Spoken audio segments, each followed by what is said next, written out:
we're going to remove that today.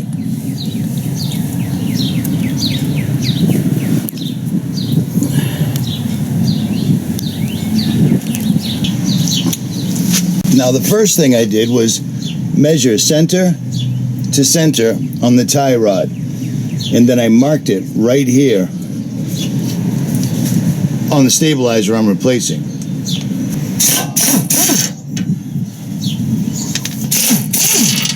Now the new stabilizer I got came with a new bracket, because instead of bolting straight up and down, it bolts in and out. So I'll be replacing and removing this also. When you're not able to powder coat because your oven isn't big enough, the next best thing, using infrared to cure the finish that I put on my rock plate, as well as the finish that I put on the bracket for my new return to center steering stabilizer. Now it came flat zinc plated, but I painted it red because it's the only color I had. Now, in order to install the Tough Dog steering stabilizer, I had to use a pickle fork to bang out the stud that came with the Old Man Emu, because the Tough Dog has its own stud built right in.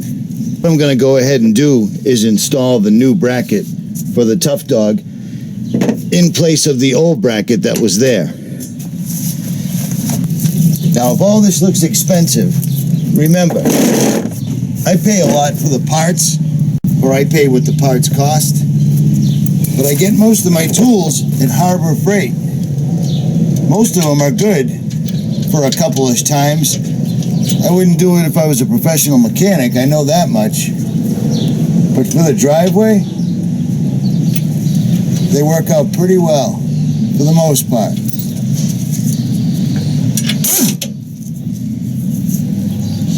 First, I'm going to turn the gun to forward, makes it easier.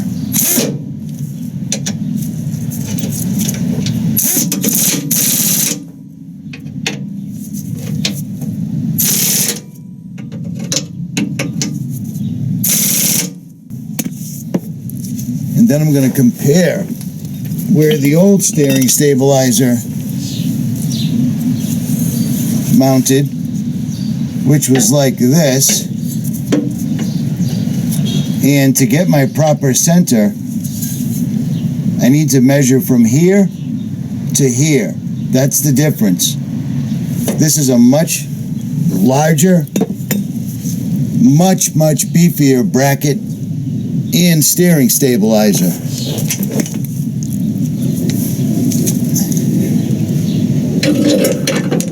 I mean, there's a world of difference between these two. And it makes sense now why my truck was always wandering all over the place. You want the same center that your original steering stabilizer was in. And because of the bracket that Tough Dog gives you, it's much larger. I had to factor that in.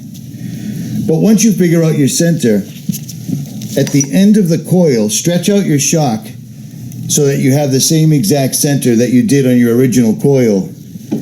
And then make a mark right at the end of the spring, and then measure back from that mark 27 millimeters, which comes out to 1.06 inches. So that's what I'm going to do right here. Tape measure, but I have dial calipers, so I'm going to use them. So there's that.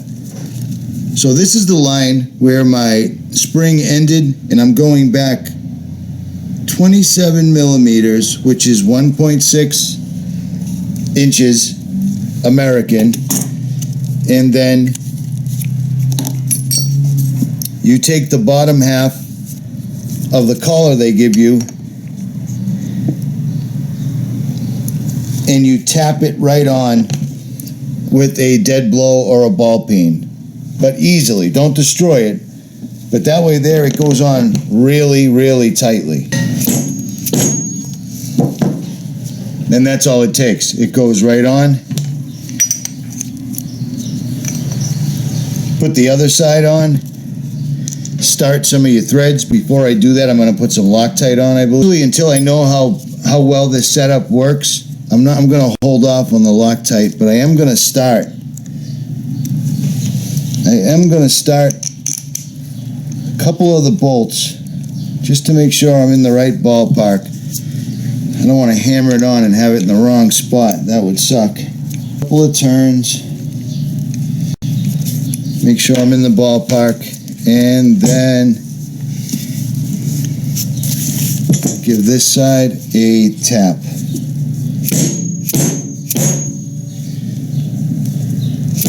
Doesn't take much, but when you tighten up these four nuts, these four bolts, I'm sorry, you want to tighten them all up evenly. You don't want two really tight and then two not really tight. You want to tighten them all up evenly. So there's 4 of them total. You can Loctite them if you want. It doesn't call for Loctite, and the way the collar fits, I don't believe you'd actually need it. And just a side note, it actually says right on this label to tighten them all progressively and to not use Loctite. So there's that. You have that installed.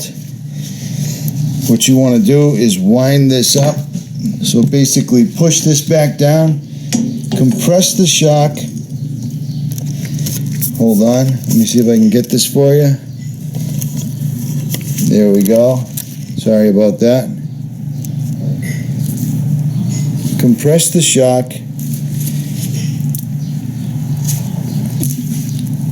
And then feed it right into the groove. A simple job to wind the coil spring onto the collar. Take care to make sure that it's wound all the way home. Once your return to center damper is built, double check your measurements once again, and then it's a simple job to fit the dampener to the car, and then it's time for the test drive.